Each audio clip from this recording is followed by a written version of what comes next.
foot and I can't run for how long? This was my reaction when the doctor told me I had a type 3 accessory navicular bone spur. So I'm going to tell you how to detect and treat bone spurs. After researching many sources such as wisegeek.com, my athletic trainers here at USU, and the Journal of Athletic Training, I have found many interesting facts about an accessory navicular bone spur. So this past semester, how many of you guys remember the girl on the scooter? Yeah? That was me, and I did have a type 3 navicular bone spur. Those of you who didn't, I had to get around campus on a scooter, and the front brakes didn't even work. So today I'm going to talk to you about, first, what an accessory navicular bone spur is, second, what causes this, and third, how it can be treated. Now that I've reviewed what I'm going to be talking to you about, let me give you some information about these bone spurs. The first thing I will tell you is what a navicular bone is and how it is related to the accessory navicular bone and the posterior tibial tendon.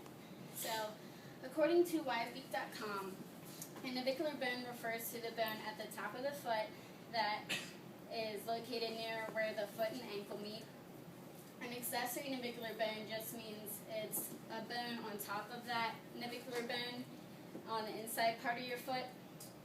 So since this extra bone is located on the inside part of your foot, it's attached to the posterior tibial tendon and it helps hold up your arches. So now that you know what a navicular bone is and how it's related to the accessory bone and the posterior tibial tendon, I will now tell you how this all happens. Second part I will tell you is the causes that relate to an accessory navicular bone spur. As explained by my trainers here at East Stroudsburg, this is caused by over wear and tear of that posterior tibial tendon.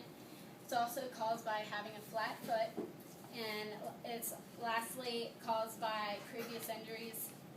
So for me, it was always rolling my ankle over in basketball and running a lot of miles that caused me pain in my arches. These causes of an accessory navicular bone spur can be treated and help remove that pain. And I'm going to tell you how to treat that. The last aspect I will cover is what that procedure is called. As stated by the Journal of Athletic Training, you can treat an accessory bone spur with the Kidner procedure.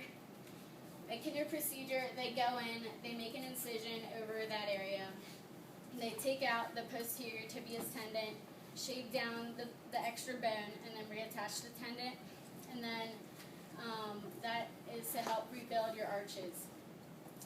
After that is weeks in a boot that is non-weight bearing, and then physical therapy, which I'm doing right now.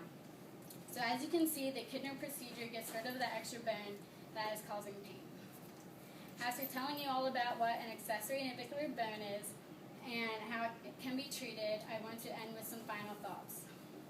An accessory navicular bone spur, it can cause pain, but it can be treated with the Kidner procedure.